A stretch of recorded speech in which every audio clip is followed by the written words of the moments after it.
오늘 우리에게 하나님 주신 말씀은 이사야서 말씀과 사도행전 말씀입니다. 같이 한번 보도록 하겠습니다. 이사야 43장 19절 말씀 시작. 보라, 내가 새 일을 행하리니 이제 나타낼 것이요 너희가 그것을 알지 못하겠느냐. 반드시 내가 광야의 길을 사막의 길을 내리니.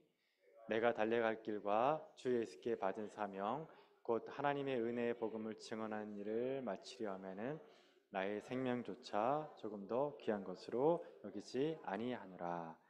아멘. 예, 새 일을 하시는 성령님께 매어라는 제목으로 여러분 말씀을 나누도록 하겠습니다. 오늘 성가대가 믿음으로 살겠다라는 간증의 찬양을 하지 않았습니까? 근데 믿음만큼이나 중요한 것이 있습니다. 뭐냐면 그 믿음이 대상이 되는 그 대상이 어떤 분인가 하는 겁니다. 오늘 말씀이 보면 이사야 43장에 보면은 하나님의 자기소개가 나옵니다. 나는 이런 사람이다, 이런 분이다, 이런 존재다, 이렇게 자기소개를 하나님께서 하시는데 그 단어가 네 가지가 나옵니다. 한번 볼까요? 이사야 43장 말씀, 거기 성경책 보시면 되겠습니다. 14절과 15절입니다. 보면 15절에 맨 처음에 나오는 게 창조자죠. 그러니까 우리가 믿고 있는 분이 누구냐? 창조자 하나님이에요. 그 다음에 또 누구죠? 왕이십니다. 세 번째 누구죠? 14절에 구원자 되시죠. 그 다음 또 어떤 분이에요? 거룩한 분이에요. 이걸 종합해 보면 이렇게 되는 거예요. 창조자, 구원자, 왕, 거룩한 분이에요. 그래서 여러분이 믿음만큼 중요한 것이 그 믿음의 대상이 되는 그분이 누구인가, 그분의 정체니까 이 네 가지를 여러분이 꼭 외웠으면 좋겠습니다. 자, 우리가 믿고 있는 분이 누구라고요? 첫 번째 창조자, 두 번째 구원자, 그 다음에 왕, 그 다음에 거룩한 분.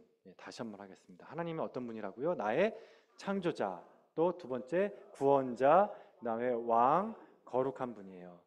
거룩한 분. 이렇게 이 네 가지 여러분이 너는 누구를 믿니? 너의 신앙은 뭐니? 라고 했을 때 이 네 가지로 풀어 설명해줘도 사실 거의 이제 끝났다고 봐야 될 정도입니다. 자, 먼저 이 단어부터 한번 우리가 묵상해 보도록 하겠습니다. 첫 번째입니다.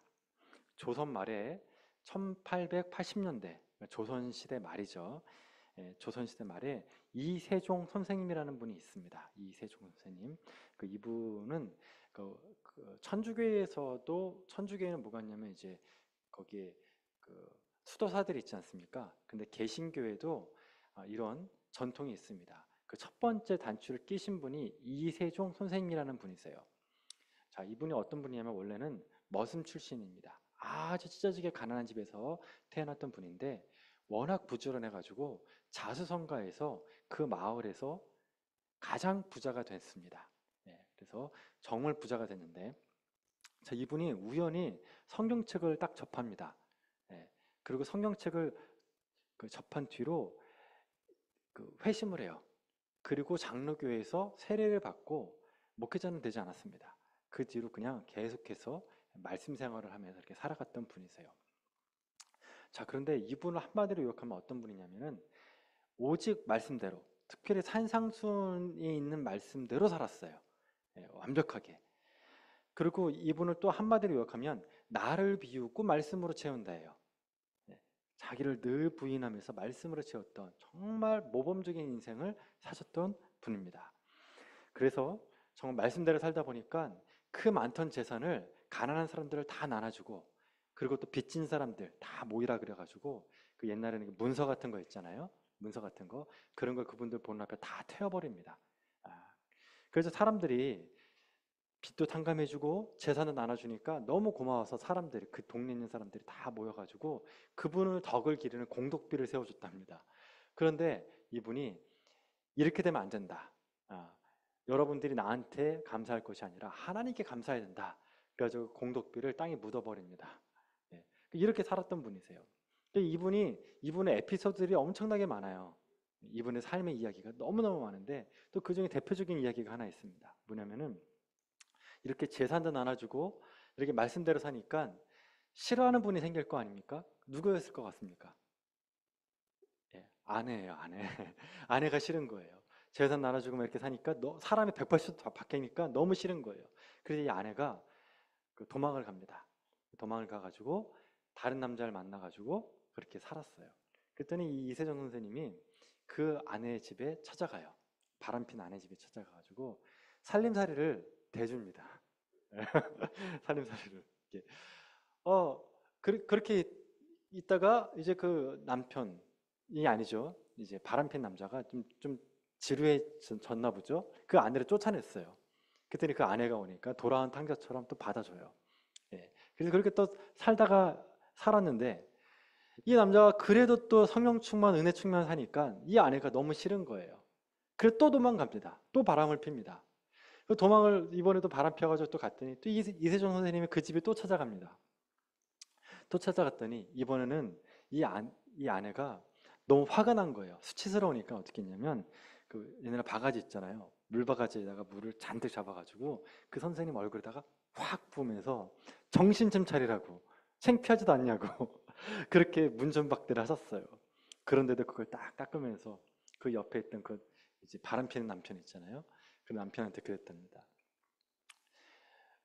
제 아내하고 제 아내가 수준이 이 정도밖에 안 됩니다. 그러니까 같이 살면은 별로 좋지 않습니다. 그러니까 때가 되시면은 제 아내를 돌려주십시오. 그렇게 점잖게 갔대요. 아니라 다를까 그 집에 바람핀 남편 집에 우환이 생겨가지고 그 여자가 또 쫓겨나가요. 근데 또 이분이 또 받아줘요. 사랑으로. 이렇게 두 번이나 바람을 폈는데 두 번이나 받아주니까 이 아내가 감동을 했는지 그때 예수님을 믿게 돼요. 그리고 평생 동안 같이 이제 신앙생활을 같이 했다. 뭐 이제 그렇게 이야기가 끝나는데 중요한 건 뭐냐면 이건 하나의 에피소드예요. 그분의 인생 전체를 봤을 때 이런 일들이 수없이 많이 있어요. 그래서 여러분이 나중에 예배 끝나고 나중에 이세종 선생님이라고 한번 검색을 해보세요. 예, 그래서 한국에 살아있는 성인이라고 칭송될 정도의 아주 그렇게 훌륭한 분이십니다. 자, 그러면 이분이 이렇게 신앙생활을 하게 됐던 그 첫 번째 단추가 뭐였냐는 거예요. 그 첫 번째 단추가 뭐냐면 창세기 1장 1절 말씀이에요. 우리 여러분 다 아시니까 한번 읽어볼까요? 외워볼까요? 창세기 1장 1절 시작. 태초에 하나님이 천지를 창조하시니라. 그쵸? 이분이 이 말씀을 딱 들었을 때, 처음 이 말씀을 딱 들었을 때 충격을 받은 거예요. 하나님이 세상을 창조했구나. 이 말씀이 이분의 영혼에 확 들어오면서 너무 충격적이고 기뻐가지고 정말 기록에 의하면 미친 듯이 미친 사람처럼 춤을 췄답니다. 너무너무 기쁘고 행복해서. 저는 이제 이 얘기를 이렇게 듣는데 그분의 이제 삶에 대해서 공부했을 때 그 얘기를 들어서 좀 사실은 처음에 공감은 되지 않았습니다. 아니, 감동적인 말씀도 많이 있는데 창세기 1장 1절 말씀에 그렇게 감동적일까? 이게 그렇게 감동적일까? 이렇게 많이 생각을 했었습니다. 하지만 가만히 묵상을 해보니까 그게 아닌 거예요. 여러분, 오늘 눈이 내렸잖아요. 이 눈 누가 주신 겁니까? 하나님이 주셨잖아요. 그쵸? 그리고 여러분, 산도 보고 강도 보고 해와 달과 별도 보고 우주를 보면 이 모든 것들은 다 누가 창조하셨습니까? 하나님이잖아요. 그래서 여러분, 저는 이 세상에 있는 만물을 이렇게 보면은 이게 다 하나님이 지었구나. 그 감동이 돼요. 그 창세기 1장 1절 마을 묵상하면서 이 세상 자연 만물을 보면 너무 그때부터 은혜가 되기 시작하는 거예요. 이세정 선생님이 이런 느낌으로 자연을 묵상했었구나. 그런 마음이 드는 거예요. 특별히 여러분들이 나중에 우주에 대한 공부를 한번 해보십시오. 우주에 대한 공부를 하면 정말 하나님이 얼마나 크고 위대한지를 알게 돼요. 여러분, 지구 안에서 여러분이 크기가 얼마나 될 것 같습니까? 먼지보다 작지 않아요? 그렇죠? 지구 안에서 여러분의 크기 먼지보다 작잖아요. 그러면 우주 안에서 지구의 크기는 얼마나일까요? 우주 안에서 지구의 크기는 먼지보다 작아요. 보이지도 않아요. 그런데 여러분, 그 우주를 지금도 팽창하고 있는 그 우주보다 더 큰 분이 누구라고요? 하나님이라니까요. 전 그래서 이 우주에 대한 묵상을 하다 보면은 하나님이 얼마나 큰지를 묵상하게 돼요. 내가 믿고 있는 하나님은 정말 대단한 분이구나. 보통 분이 아니구나. 그런데 그 하나님이 먼지보다 작은 그 티끌보다 보이지도 않는 그 나 같은 존재를 사랑하신다는 게 더 기가 막힌 거예요. 너무너무 재밌고 너무너무 위대하다는 생각이 들어요. 야, 진짜 놀랍다. 놀랍다. 이런 관점으로 나온 말씀이 있는데, 이 말씀 있죠. 하물며 너일까 보냐라는 말씀 있잖아요. 뭐죠? 오늘 있다가 내일 아궁이에 던져지는 들풀도 하나님이 이렇게 입히시거든. 하물며 너일까 보나. 저는 이 말도 그러니까 그런 관점이 봤을 때 너무너무 은혜가 되는 거예요.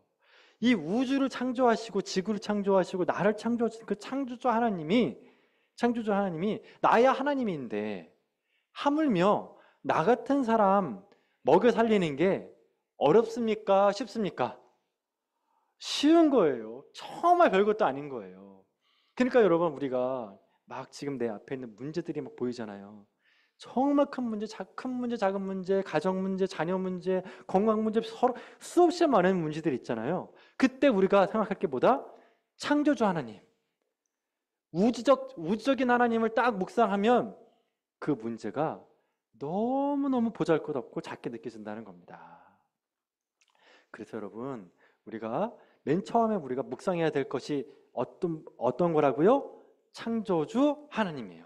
그래서 여러분이 어려움을 당하시고 고통을 당하실 때 창조주 하나님을 기억하시기를 축원합니다. 자, 두 번째입니다. 하나님은 어떤 분이라고요? 구원자 하나님이세요. 구원자 하나님. 그래서 여러분, 구약을 대표하는 말씀이 창세기 1장 1절이에요. 그래서 여러분, 창세기 1장 1절을 믿으면 그 다음부터 나오는 성경에 있는 모든 기적은 믿을 수 있습니까? 없습니까? 그쵸? 나머지 기적은 사실 귀염둥이에요. 귀염둥이. 왜냐하면 여러분, 예수님이 물 위에 걷는 게 창조에 비하면 어때요? 귀여워요. 귀여워. 자, 그리고 또 여러분, 죽은 자를 살리는 건 또 어때요? 그것도 귀염이에요. 귀염둥이에요. 별거 아닌 거예요. 창세기 1장 1절에 비하면 나머지 기적들은 별것도 아니다. 자, 그러면 신약에서 중요한 말씀, 구약의 창세기 1장 1절만큼 신약에서 핵심되는 말씀이 뭐냐? 그게 요한복음 3장 16절이에요. 우리 같이 한번 외워볼까요? 시작. 하나님이 세상을 이처럼 사랑하사 독생자를 주셨으니 누구든지 그를 믿으면 멸망치 않고 영생을 얻으리라. 그쵸? 예, 여러분 잘 아시죠? 저도 어렸을 때 이거 하나님이 세상을 이처럼 아주 그냥 귀가 닳도록 들었습니다. 자, 이 말씀도 얼마나 위대한 말씀이냐면, 여러분, 우리 한경재 목사님 아시잖아요. 한경재 목사님이 처음 신앙을 시작했을 때 이 말씀으로 시작했대요. 이 말씀으로 한글을 배웠대요. 예. 그리고 여러분, 그 한경재 목사님 묘비 있잖아요. 묘비에도 이 말씀이 기록되어 있어요. 그러니까 그분의 신앙의 시작과 끝이 요한복음 3장 16절 말씀이에요. 근데 이 말씀을 보면 참 특이한 내용이 나옵니다. 뭐냐면은 이 세상을 향한 하나님의 마음이 나타나요. 다시요. 자, 이 요한복음 3장 16절에 보면은 이 세상을 향한 무엇이 드러난다고요? 하나님의 마음. 왜 그러냐? 자, 보세요. 우리는 어떤 마음을 갖고 있냐면 두 가지 마음이 있습니다. 첫 번째 마음은 확 망해버려라, 이런 마음이 있어요. 야, 저 사람 참 나쁘다, 못돼 먹었다, 저 사람 때문에 우리 사이가 안 좋다, 망해라, 죽어라. 그 마음속에 어때요? 저주하는 마음이 막 생겨요.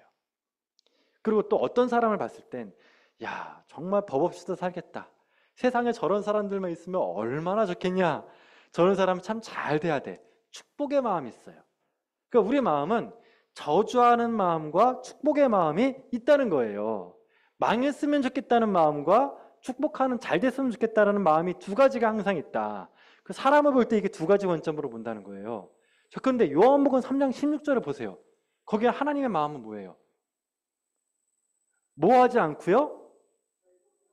그쵸, 그게 중요하다니까요. 하나님의 마음은 어떻다고요? 멸망치 않는 거예요. 그리고 모든 사람들이 다 뭐 하길 원한다? 영생하길 원한다. 축복받기를 원한다는 거예요. 이게 하나님의 마음이라니까요. 우리의 마음은, 이 세상을 향하는 우리의 마음은 확 망해버려라, 죽어라, 저주하는 마음이고 축복의 마음이 나눠져 있다고요. 근데 이 세상을 향한 하나님의 마음은 어떻다? 하나밖에 없다니까요. 멸망하는 게 하나님의 뜻이 아니에요. 어떤 마음이라고요? 사랑하는 마음, 잘 됐으면 하는 마음이에요, 여러분.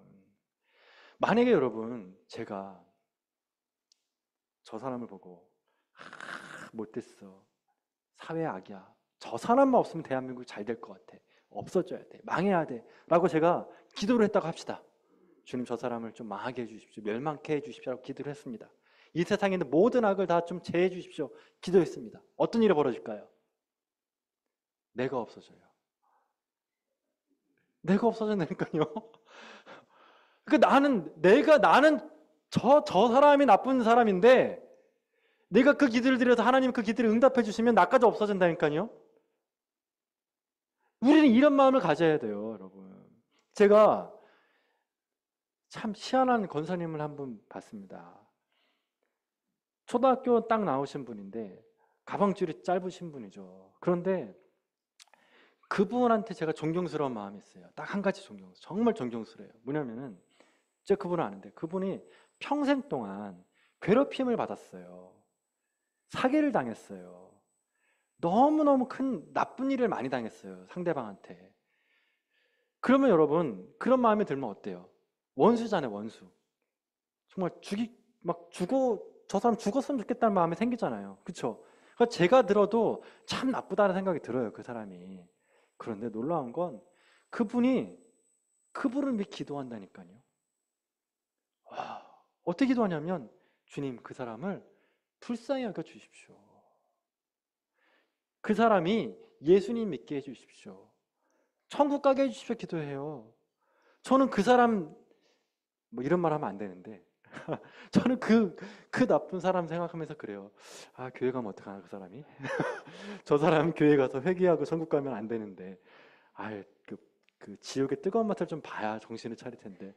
속으로 정말 악한 자는 좀 지옥에 가야 된다는 그런 마음이 있는데 그 권사님은 그런 마음이 아니라니까요.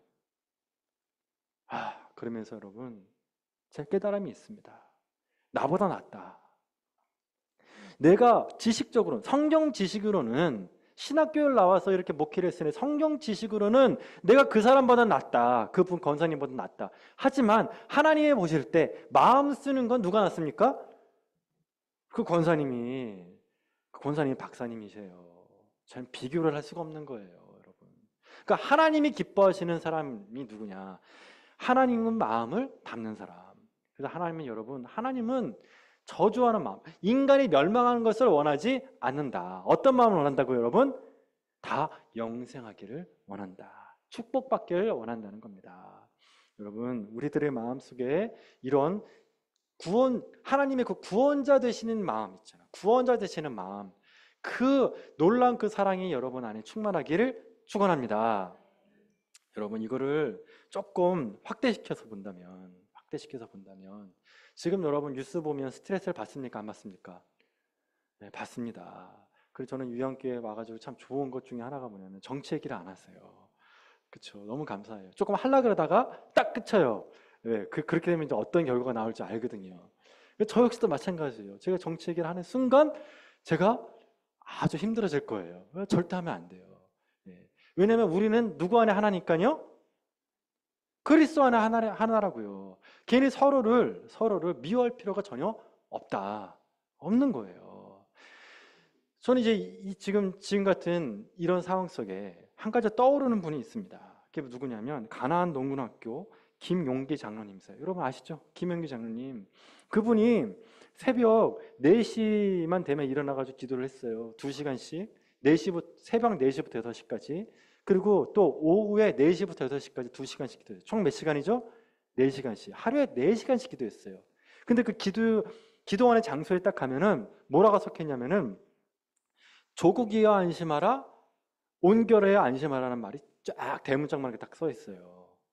그러니까 뭐냐면 하루에 4시간씩 나라와 민족을 위해 기도하신 분이에요. 근데 이분이 왜 안심하라고 했느냐? 이분이 정말 너무 놀라운 얘기를 해요. 내가 조국을 위해 기도하는 한 이 나라는 안전하다. 내가 이 나라를 이 민족을 위해 기도하는 한 이 나라는 안전할 것이기 때문에 걱정하지 말라는 거예요. 여러분 놀랍지 않아요? 이게 뭐냐면 모세와 같은 말이에요. 모세와 같은 말. 백성들이 사고치고 하나님 대적하고 악한 길로 갔을 때 그때 그 문제는 어디서 해결됐습니까? 하나님 앞에서. 하나님 앞에서 해결됐어요. 전 그래서 지금 이 시국, 이 어려운 시국을 바라보면서 제 마음속에 스트레스만 받는 것이 아니라 소망이 있습니다. 어떤 소망이냐? 하나님은 우리 대한민국을 사랑하신다는 거예요. 믿으십니까? 우리 대한민국 여러분 얼마나 힘들었습니까? 국권을 빼앗겼죠. 근데 하나님이 국권을 회복시켜 주셨어요. 또 6.25 전쟁 때 우리 대한민국이 다 없어질 뻔했잖아요. 근데 그 남침을 누가 막아주셨습니까? 하나님 막아주셨단 말이에요. 저는 그래서 이 민족을 향한 하나님의 뜻이 있는 한, 하나님의 사랑이 있는 한 저는 우리 나라를 망하지 않는다. 믿으십니까?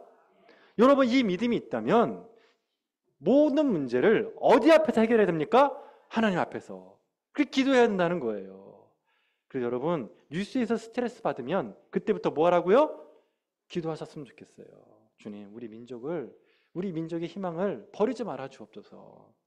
우리 민족을 버리지 말아 주시고 촛대를 옮기지 말아 주옵소서. 우리 민족을 사랑해 주옵소서. 이 어리석은 우리 민족을 불쌍히 여달라고 기도하는 거예요. 예, 이런 저와 여러분 되기를 축원합니다. 그래서 우리는 모든 믿음, 우리의 증오는 내려놓고 우리는 믿음의 주에 온전케 하시는 하나님을 바라봐야 한다는 뜻입니다. 자, 그렇다면 이제 이렇게 창조자 하나님, 구원자 하나님, 창조자 하나님, 구원자 하나님이 무엇을 하시는가에 대한 이야기입니다. 그게 이사야서 43장 21절 말씀, 오늘 본문 말씀입니다. 자, 같이 한번 읽어보겠습니다. 자, 이사야서 43장 21절 말씀 같이 한번 읽어보겠습니다. 21절 말씀, 43장 21절 시작. 승은 내가 나를 위하여 지었나니 나를 찬송하게 하려 함이니라. 자, 하나님이 창조하시고 구원하신 목적이 뭐라고요? 찬송하게 하려는. 즉 그 얘기는 뭐냐면 여러분 구원은 목적 없는 구원이 없다. 사명 없는 부르심도 없다. 다시 구원은 목적 없는 구원도 없고요. 사명 없는 부르심도 없어요. 하나님은 반드시 은혜 주실 때는 목적성을 가지고 우리를 구원해 주신다. 이끌어 주신다는 거예요. 똑같은 논리로 여러분 하나님이 유양교회를 이곳으로 이전시켜줬죠. 그러면 여러분 우리가 좋은 환경에서 예배드리라고 하는 게 하나님의 궁극적인 목적일까요? 아니라는 거니까요. 아니에요. 하나님은 이곳에 우리를 불러주신 이유가 분명히 있어요. 목적을 가지고 우리에게 새 성전의 은혜를 주셨다는 거예요. 믿으십니까 여러분? 이 믿음이 있어야 돼요. 그러니까 이 믿음이 뭐냐면 개인적인 믿음이죠. 개인적인. 하나님이 나를 구원하신 이유는, 창조하신 이유는 목적이 있다. 여러분의 가정도 마찬가지예요. 우리 교회도 마찬가지예요. 우리 민족도 마찬가지라는 거예요. 똑같게 반복되는 거예요. 자, 찬송하기 위해서다. 다시 말해, 이 백성은 나를 위하여 뭐 했다? 창조했나니, 지었나니, 창조했나니. 어떻게 하기 위해서? 찬송하라. 예배죠. 영광받기 위해서 내가 창조했다. 저는 우리 유양교회를 통해 하나님이 영광 받으실 것을 믿습니다. 자, 그러면 이렇게 목적을 가지고 영광 받기 위해서 저와 여러분과 우리 가정과 우리 유양교회, 우리 민족을 창조하셨습니다. 그럼 이제 하나님이 무엇을 하실까에 대한 이야기입니다. 무엇? 그것이 바로 19절 말씀 같이 한번 읽어보겠습니다. 19절 시작. 내가 새 일을 행하리니 이제 나타낼 것이니라. 예. 광야의 길을 사망의 각을 내리니. 예. 여기 보니까 하나님이 무엇을 하시겠다고요? 새 일을 행하겠다. 이 말씀은 제가 유양교회 새성전에 이쪽에 왔을 때 하나님이 제 마음속에 주신 마음이에요. 하나님이. 그러면 저한테 여러분이 그럴 겁니다. 어떻게 새 길을 주님이 하신다고 하시던가요? 그러면은 잘은 모르겠습니다. 그렇게 구체적으로 물으시면 안 돼요. 예. 왜 구체적으로 물어보면 안 되냐면 지금 들은 지 얼마 안 됐거든요. 그래서 어떤 식으로 하실지는 잘 모르겠어요. 근데 분명한 건 제가 하나 알아요. 뭐냐면 하나님이 뭘 하신다? 새 일을 행하신다. 요것만큼은 제가 확실하게 말씀드릴 수 있어요. 하나님이 새 일을 행하신다. 그러면 거기에 뭐라 그러냐면 너는 옛날 일은 기억하지 말라 그랬어요. 옛날 일은. 그러면 그 옛날 일이 뭐냐면 옛날 일이 16절하고 17절 말씀입니다. 16, 17절 같이 볼게요. 옛날 일이 뭐냐? 같이 읽겠습니다. 시작. 나 여호와가 이같이 마노라. 바닷 가운데 길을 큰 물 가운데 지름길을 내고 병과 말과 군대의 용사를 이끌어내어 그들의 일시에 엎드려져 일어나지 못하고 소멸하기까지 꺼져가는 등불 같게 하였네요. 자, 이게 어떤 내용이죠, 여러분? 딱 보니까 그쵸? 홍해바다 출애굽 때 애굽 백성 빠져주는 거였죠. 그러니까 이거를 기억하지 말라는 거예요. 기억하지 말라. 왜 기억하지 말라? 새 일을 행하는 걸 거니까. 자, 왜 이게 무슨 말이냐면 그럼 너는 은혜를 기억하지 말라 그 뜻이 아니에요. 은혜는 기억하되 과거의 신앙을 가지고 살지 말아라. 내가 새 일을 할 테니까 새 일에 대한 소망을 가지고 출애굽했던 것만큼이나 위대한 일을 하겠다 그 얘기예요 지금. 과거에 내가 이렇게 역사했지 그거 기억하지 마. 왠지 아니? 내가 더 위대한 일을 할 거야. 그거였어요 여러분. 근데 이 예언의 말씀이 이사야 43장 말씀이잖아요. 이게 여러분 이 예언의 말씀이 어디에 성취되는지 아세요? 거기 보면 2절 한번 볼게요. 2절. 2절에 보면 뭐라고 써 있어요? 저기 14절. 14절에 보니까 거기에 너희를 위하여 내가 바빌론에 누구를 보낸다고요? 사람을 보내죠. 이 사람이 누구냐면 고레스예요. 고레스. 즉 뭐냐면 바벨론이 있는데 그 바벨론에 고레스 왕을 보내서 그 바벨론을 무너뜨리고 고레스 왕이 바벨론을 점령시킨 다음에 고레스가 어떻게 합니까? 백성을 고향으로 보내잖아요. 그 얘기를 지금 하고 있는 거예요. 그 예언을 24절에서. 그게 새 일이거든요. 근데 그것이 150년 후에 성취가 돼요. 출애굽 같은 일들이 다시 한번 재현됐다는 뜻이죠. 말씀을 마치도록 하겠습니다. 여러분, 우리는요, 우리 유한교를 향한 하나님의 새 일이 준비되어 있습니다. 그러면 이제 이 준비된 이 새 일을 누가 이루십니까? 하나님이 이루세요. 어떤 식으로 이루실지도 누가 알까요? 하나님이 알아요. 그러면 이거 어떤 식으로 이루실지 이제 우리가 그러면 이제 해야 될 일은 뭐냐? 성령님에 매이는 거예요. 왜냐? 보세요. 옛날에는요, 여러분, 신령한 목사님이 한 분이 하루 종일 기도해가지고 은혜 받고 능력 받아가지고 그분이 깃발 들고 앞에 나가면 교인들이 쫙 따라갔어요. 예. 그 옛날에 그런 카리스마 넘치는 리더십이 있었습니다. 근데 지금 시대는 어떨까요? 그런 시대는 끝났다고 봐요. 이제 그렇게 하진 않아요. 지금은요, 생각들이 다 달라요. 너무너무 다 개성들이 넘쳐가지고요. 누가 이렇게 하자 그러면 꼭 그래야 돼요. 이렇게 얘기 나와요. 손 들고 얘기한단 말이에요. 다 개성들이 있고 생각들이 다 달라요. 그래서 옛날같이 카리스마 넘치는 목사님이 또는 리더십이 끌고 가는 시대는 끝났어요. 그럼 지금은 어떤 시대로 되느냐? 성령님의 메인 사역으로 가야 되는데, 자 보여요? 여러분이나 저나 생각들이 다 달라요. 그렇죠? 그럼 우리가 어떻게 하나 될 수 있느냐? 다 성령님의 메인이 된다는 거죠. 왜냐?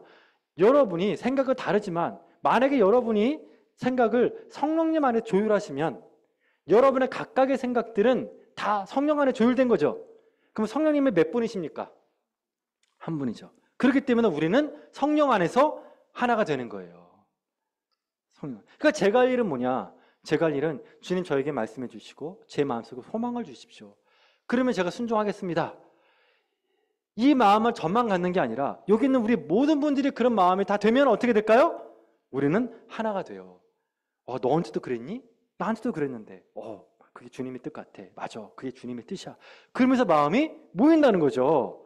그래서 그것이 한 소망에 대해서 우리 유한길을 하나님이 이끌어 가신다. 저는 이 믿음이 있습니다. 그래서 우리가 이 25년 있잖아요. 이 25년을 우리가 함께 이렇게 성령님의 새 일을 행하시는 성령님에 매여 하나가 됩시다. 자, 이 말씀을 하고 끝나도록 하겠습니다.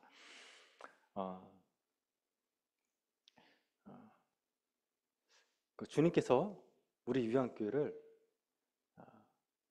이끌어 가실 텐데